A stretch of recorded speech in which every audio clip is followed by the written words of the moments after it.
ரெண்டு நம்பருக்கான ரேஷியோ கொடுத்துருக்காங்க.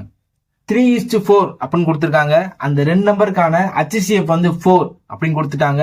நம்மள அந்த ரெண்டு நம்பருக்கான எல்சிஎம் தான் கேட்குறாங்க.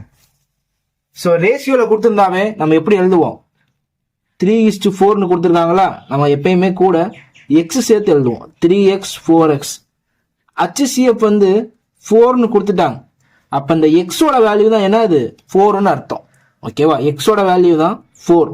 அப்போ 3 × 4 ஒரு நம்பர் வந்து 12.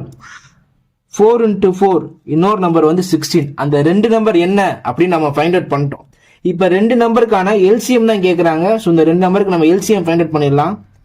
16 1 சார் 16. 12 டேபிளில் 16 வராது.